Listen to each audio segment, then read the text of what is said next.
Most important meeting ছিল president Xi জিনপিংয়ের সাথে আমাদের চিফ অ্যাডভাইজার প্রফেসর ইউনূসের বাইলেটারাল মিটিং, এবং এটা আমি বলবো যে এটা একটা গ্র্যান্ড সাকসেস ছিল।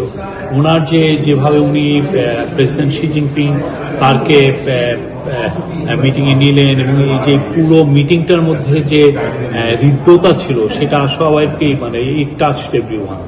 এতে বোঝা যায় যে তাকে প্রফেসর ইউনূসকে কি কতটা উঁচু স্তরের লিডার হিসাবে ওনারা দেখছেন এবং কতটা তার সাথে মানে বাংলাদেশের সাথে তারা কতটা ভালো সম্পর্ক করতে চান।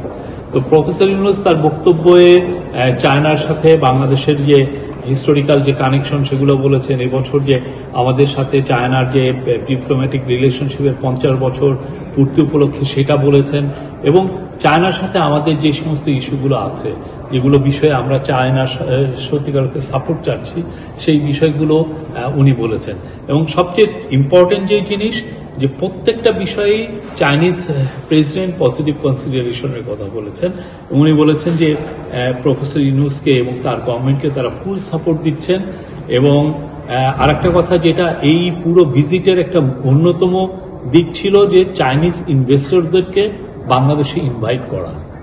প্রফেসর ইউনূস এটা বলছিলেন, যেখানে আপনি গোয়া ফোরামে আপনি দেখেছেন যে কালকে উনি এটা বলেছেন, আজকে উনি এই কথাটা আবার বলেছেন মিটিংয়ে। এবং সেক্ষেত্রে প্রেসিডেন্ট শি জিনপিং বলেছেন যে ওনারা এনকারেজ করবেন চাইনিজ ইনভেস্টররা যাতে বাংলাদেশে ইনভেস্ট করে। প্রস্তাবিত তিস্তা ব্যারেজ প্রকল্প নিয়ে কোনো আলোচনা? তিস্তা ব্যারেজ এটা ওয়াটার রিসোর্স ম্যানেজমেন্ট এর ব্যাপার কোঅপারেশনের কথা এসছে, সেখানে তিস্তার বিষয়টাও এসছে, তিস্তার এই প্রকল্পের সাহায্যের কথাটাও এসছে। তো আমরা আশা করছি যে বাংলাদেশের সাথে চায়নার যে সম্পর্ক এটা সামনে আরো আমরা যে একটা নতুন স্কেলে যাবে, নতুন অধ্যায় সূচিত হবে।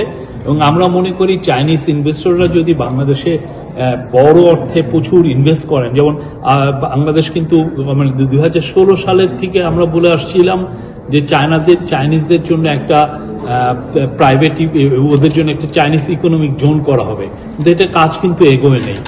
কি কারণে এগোয় নেই আমরা জানি না, বাট এই আমাদের গভর্নমেন্ট আসার পরেই খুব দ্রুত চাইনিজ ইকোনমিক জোনের কাজ হচ্ছে এবং by this year end of this year এইটা দ্রুত কাজ শুরু হবে।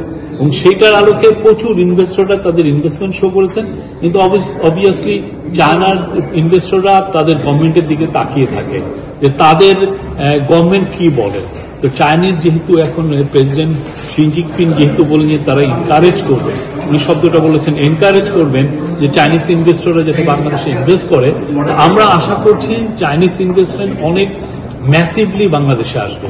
আর এটার সাথে কিন্তু জড়িত আমাদের জব গ্রোথ, আমাদের বাংলাদেশে জব তৈরি করাটা একটা বিগ ইস্যু হয়ে দাঁড়িয়েছে। এবং প্রফেসর ইউনূস চাচ্ছেন যে খুব দ্রুত প্রচুর জব তৈরি করতে। চাইনিজ ইনভেস্টররা যদি বাংলাদেশে আসে, চাইনিজ স্পেশাল ইকোনমিক জোনে যদি তারা ইনভেস্ট করে, এবং অন্যান্য ওরা মংলার ওইখানেও একটা ইপিজেড এর এক্সপোর্ট প্রসেসিং জোনের ওইখানে ইনভেস্টমেন্ট করতে চাচ্ছে।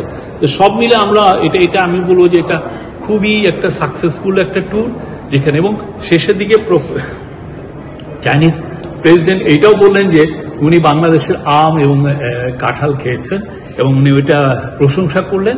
এবং এর ফলে আমরা যেটা দেখছি যে আগামী এই আমের যে সিজন জুন জুলাই অগাস্ট, এখান থেকে মে জুন জুলাই অগাস্ট, সেই সময় থেকে আমরা আশা করছি যে ইনভেস্টমেন্ট চায়না এক্সপোর্টটা শুরু হয়ে যাবে। চায়নায় আমাদের